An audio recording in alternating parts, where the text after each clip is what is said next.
Hello everyone, it's Alpha Heavy Gamer and welcome to the channel. So if you clicked on this video, you probably are getting pretty bored with air realistic battles and maybe you'd like something new, like something fresh. Eating chicken every day does get a little bit boring. So what have I been doing? I've been cooking up a little beef Wellington. Maybe you'll like this instead of the chicken.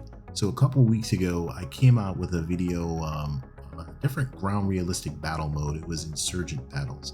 And I wanted to kind of do the same thing for air. I think you could have even more modes for air, but I just want to talk about this first. And this is what I'm calling AIRBASE strike mode. So this mode would exist alongside the air realistic battle deathmatch mode that we have. And that's what I'm calling it, because I've been kind of trying to understand Gaijin's original design intent behind that mode. I'm talking about the realistic battle deathmatch. What was their original intent versus how players are actually playing it right now? It kind of looks like me, like it was a fighter sweep versus fighter sweep kind of meeting engagement flow, but it's got blurred. It's been blurred a lot actually, because there's also ground targets in there. Maybe fighter escort was intended at some point, but no one plays that way now. Yeah, pretty much what we have right now is like kind of chaos mode. It's like every man for himself. So how do we fix this? And like you've probably heard me say in another video, I'm not a seagull. I like coming in and crapping on things and then flying off without offering some solutions. And my solution is AIRBASE strike mode.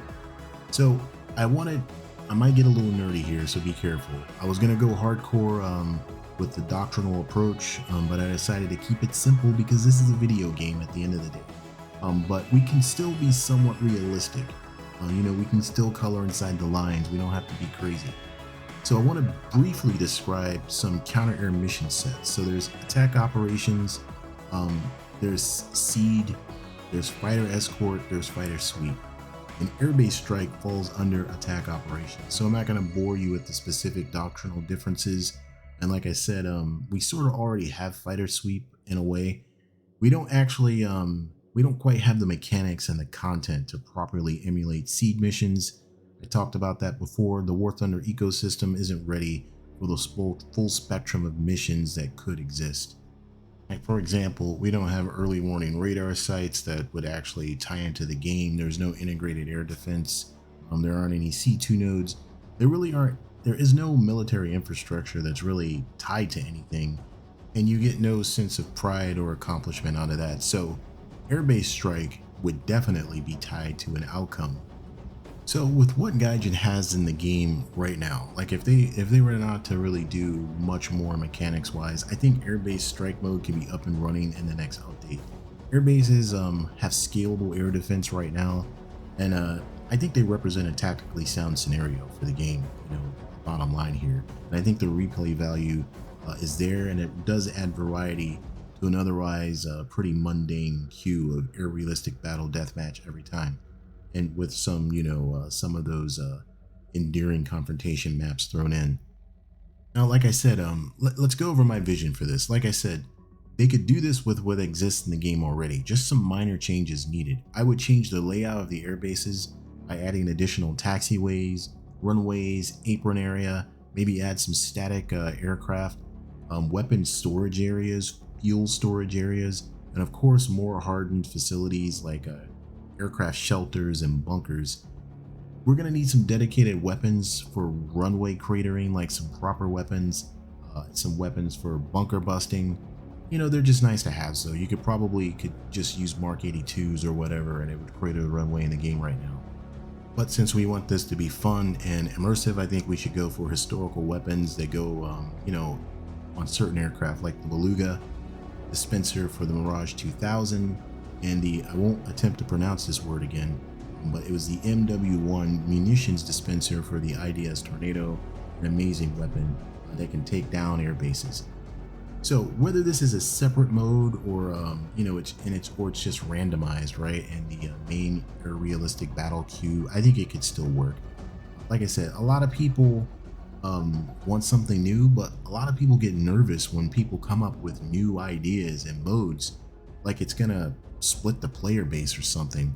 Frankly, I think that's a tired argument. I think we ought to just try it and see what happens, even if it's just an event. And so the upside of air-based strike mode is, there are a lot of strike aircraft. There are a lot of multi-role aircraft that have a larger purpose other than just going air to air every match. And you want to do more with them. We're wasting their potential when we just bomb bases. You just go bomb a base every match.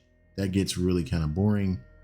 This would open up the opportunity for other players to actually play their role. If we're going to do a real air-based strike, an air-based takedown mission, you're going to have multi-role fighters. You may have dedicated air-to-air superiority fighters. You may have bombers. Now, we don't have seed aircraft yet, which would be pretty nice. But when we do get that, we'll open up a whole electronic warfare part of the game, which would be pretty awesome. And with this mode, shooting down all the enemy planes won't automatically result in a win, because the mission is that the base must be destroyed. But I'll let Gaijin deal with that. Maybe it could result in a draw or a mission fail if you shot down all the enemy planes but you didn't destroy the base. So there we go. Air-based strike mode. Beef Wellington, not chicken. Let me know what you guys think. You think it's a stupid idea? You have any other ideas? Put them in the comments, and maybe Gaijin will take a look and maybe we can get something out of this. Alright guys, thanks for watching the video, and hit that thumbs up button if you like this, and I'll see you in the next video. Peace.